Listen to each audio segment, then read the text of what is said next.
Jūros periodo valdovai dinozaurai praėjusią vasarą sugrįžo į kino ekranus. Idėjos autorius Stevenas Spielbergas nusprendė pakartoti istoriją sukurtą prieš daugiau kaip 20 metų.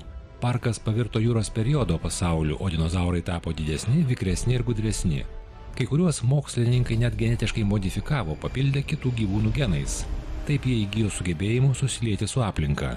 Įdomu, ar per tuos dešimtmečius mes priartėjome prie šios fantastinės idėjos įgyvendinimo.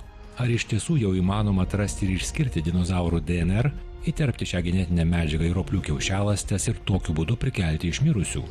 Apie tai pirmoje šio rudens sezono laidoje kalbame su profesoriumi Virginijumi Šikšniu, vienu iš mokslininkų, tobulinančių naujos kartos itin tikslų DNR, tai yra genomo modifikavimo metodą. Mes buvom vieni iš pirmųjų, kurie šitą naują technologiją surado, ir šitos technologijos suradimas yra iš tikrųjų, man atrodo, gan tokia pamokanti istorija, ant kiek svarbus yra fundamentiniai tyrimai. Iš tikrųjų, mes, kada pradėjome savo darbus, mes neplanavome surasti naujo įrankio genų terapijai arba genomo redagavimui.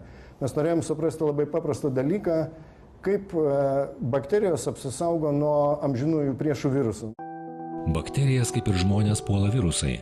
Bakterijų susidūrimas su virusu paprastai yra gyvybės ir mirties klausimas.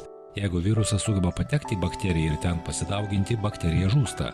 Norėdamas apsisaugoti nuo virusų, jos sukūrė daug apsaugos barjerų. Mokslininkai ėmė tyrinėti tuos barjerus, norėdami suprasti, kaip tai padeda bakterijai išgyventi. Kodėl jie sunaikina viruso DNR, bet nesunaikina pačios bakterijos DNR. Prieš kokius 8 metus Science žurnale pasirodė straipsnis, kuriame mokslininkai, kurie tyrinėjo bakterijas, kurios iš tikrųjų yra plačiai naudojamas jogurtų ir sūrių gamyboje, jie aprašė tokią naują bakterijų apsaugos prieš virusus sistemą, kuri buvo pavadinta CRISP. Ir ta sistema veikia labai įdomiai. Tie mokslininkai pastebėjo, kad tos bakterijos, kurios užpuola virusai, dažniausiai žūna, bet yra mažas bakterijų skaičius, kurios išgyvena. Ir jeigu pasižiūrėti, kaip tos bakterijos išgyvena, tai paaiškėjo, kad tos bakterijos iš tikrųjų sugebėjo paimti iš viruso užpuoliko DNR fragmentą ir įsistatyti į savo genomą. Tai tokiu būdu, tos bakterijos liktai į savo genominę atmintį įsirašo užpuoliko profilį. Jeigu tokia bakterija dar kartą susiduria su tuo pačiu virusu, užpuoliko profilį jie panaudoja kovai su juo. Pagal tą šabloną susitetinamos mažos RNR, kurios ir puola įsiveržėlį. Mes supratome, kad užtenka vieno baltymo ir vienos ar 2 RNR molekulių, kad tos bakterijos galėtų apsisaugoti. Ir tada, kai mes supratom, kaip tas baltymas veikia, staiga supratom, kad tai yra puikus įrankis taikymams. Ir tokiu būdu viskas prasidėjo nuo to, kaip bakterijos apsisaugo nuo viruso, o baigėsi naujais genomo redagavimo įrankiais. Tai tuo mokslas ir įdomus, kad jis absoliučiai neprognozuojamas. Niekada nežinai, kas laukia už kampo.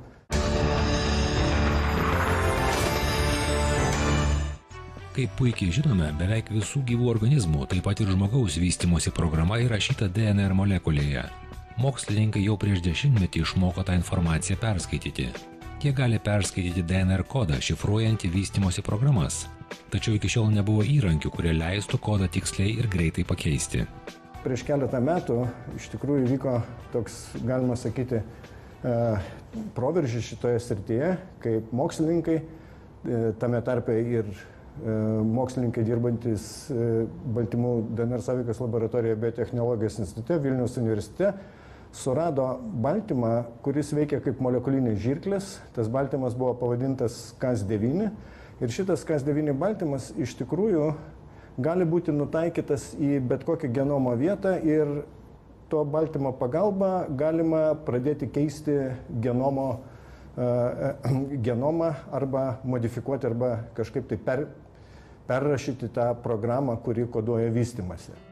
Vilniaus universiteto biotechnologijų instituto baltymų sąveikos laboratorijos mokslininkai jau daug metų dirba su baltymais, karpančiais DNR grandines. Jie yra suradę 10 tokių fermentų, vadinamų restrikcijos endonukleazėmis arba tiesiog restriktazėmis. Jos kirpdavo DNR grandinę įvairiose vietose, tačiau ne visada ten, kur reikia ir ne visada tiksliai. Kuo baltymas Cas9 skiriasi nuo baltymų, su kuriais buvo dirbama anksčiau? Visų pirma tuo, kad šitas baltymas yra programuojamas mažos RNR molekulės. Ir kai mes tą supratome, tai pasidarė akivaizdu, kad jeigu mes tą mažą RNR molekulę pakeisim, tai mes tą baltymą galime nukreipti bet kurią genomo vietą. Tai yra, galime jį nutaikyti ten, kur norime. Taip mokslininkai įgijo universalų instrumentą – transporto priemonę nugabenančią molekulinės žirklės į norimą genomo vietą. Tokio instrumento jau seniai laukia mokslininkai, mėginantis ne tik suprasti paveldimų genetinių ligų mechanizmus, bet ir siekiantis jas išgydyti. Daugelis paveldimų genetinių ligų yra susijusios su tam tikrais pokyčiais DNR sekoje. Pavyzdžiui, viena raidė pasikeičia į kitą raidę. Ir toks pokytis gali būti iš tikrųjų pražūtingas žmogui ir sukelti ligą. Tai dabar, norint šitą ligą išgydyti, iš tikrųjų reikia tą raidę pakeisti teisingą. Ir tas įrankis iš tikrųjų mums leidžia nunešti tą Cas9 baltymą visiškai šalia tos raidės, kuri yra klaidinga, tada tas Cas9 baltymas perkirps DNR toj vietoj šalia, kur yra šita klaida. Ir po to ląstelė, esant tam tikromis sąlygomis, tą klaidą ištaisys ir įstatys teisingą raidę. Jau senokai buvo stengiamasi sukurti baltymus, kurie pasiektų tam tikrą genomo vietą. Tam reikia pakeisti kai kurias tą baltymą sudarančias aminorūgštis. Procesas labai kruopštus ir sudėtingas. Negana to, modifikuotas baltymas neretai veikdavo netiksliai. Naujuoju metodu perprogramuoti baltymą labai lengva. Pakanka pakeisti RNR molekulę, nieko nekeičiant pačiame baltyme. Paprastai sakant, pakeičiamas adresas ir Cas9 baltymas nukeliauja ten, kur reikia.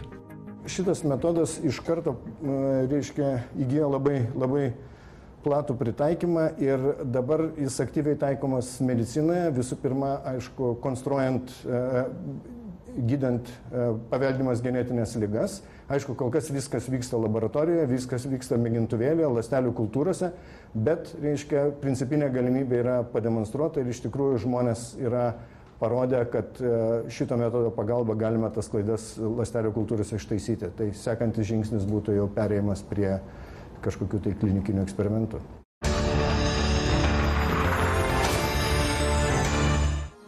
O dabar grįžkime prie mūsų dinozaurų ir kitų išnykusių gyvūnų, kuriuos būtų labai smalsu pamatyti gyvai. Pavyzdžiui, mamutų, kitų megafaunos atstovų arba bent legendinio karvelio keleivio. Įdomu, kad ši naujoji ir itin efektyvi Cas9 technologija iš principo leidžia įgyvendinti kai kurias fantazijas. Sunku galvoti apie tai, kad bus realizuota Jurassic Park filme parodyta istorija, kai dinozaurai bus prikelti. Nes tam, kad tuos išnykusius gyvūnus prikelti, visų pirma reikalingas tas genetinis kodas, ta DNR molekulė.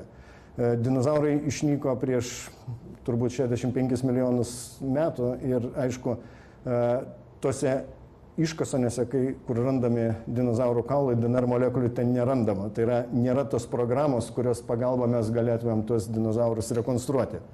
Bet su, artimesniais išnykusiais gyvūnais, kaip pavyzdžiui mamutais, tai eksperimentai yra atliekami.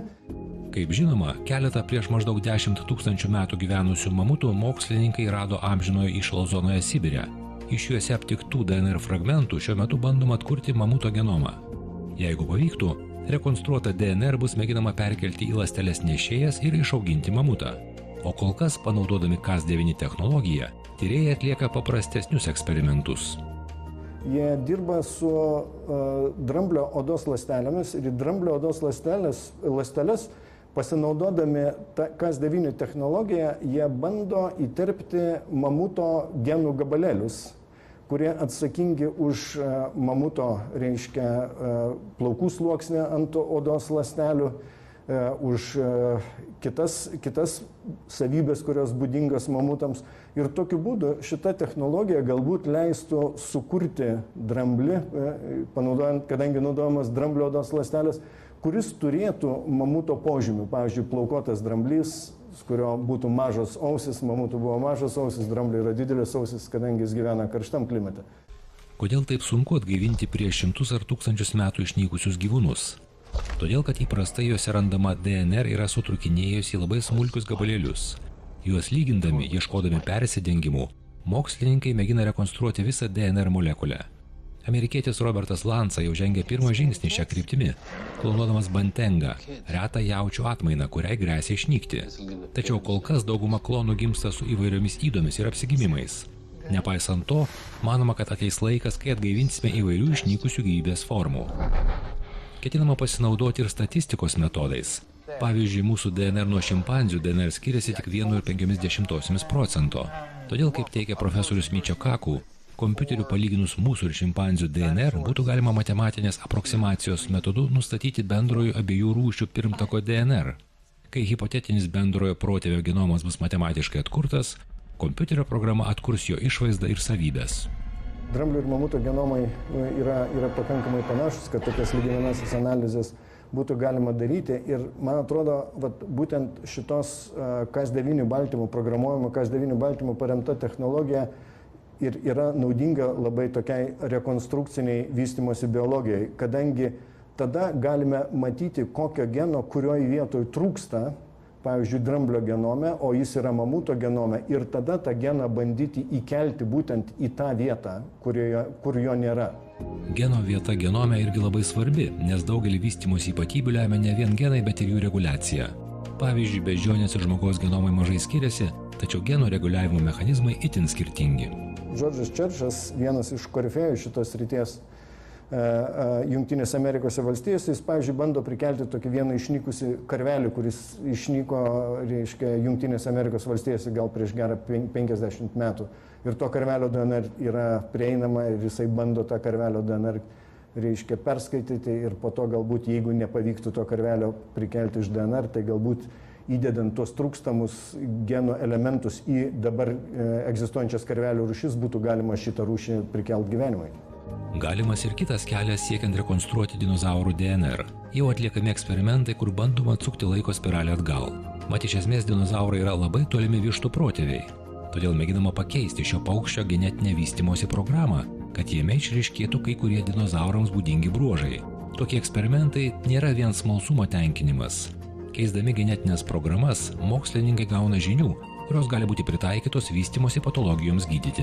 Klausimas, kuris iškyla, kas bus, jeigu panaudodami šitą įrankį mes pradėsim, reiškia, bandyti perrašyti žmogaus vystymosi programą ir pradėti, reiškia, kurti kažkokius žmonės, kurie pasižymėtų tam tikromis savybėmis. Ir mokslininkai dabar tą iš tikrųjų gan aktyviai diskutuoja ir netgi yra mokslininkų, reiškia, susibūrimai, kuriuose yra svarstomi, kaip padaryti, kad tas įrankis būtų naudojamas, reiškia, būtent kažkokie tai tikslingai ir gydyti genetinės ligas, bet nepavirstų, reiškia, tokių įrankių, kurio pagalba, reiškia, sportininkai bandytų pakeisti savo genomus, kad, reiškia, jie būtų ištvermingesni ar, reiškia, turėtų daugiau raumenų bazės.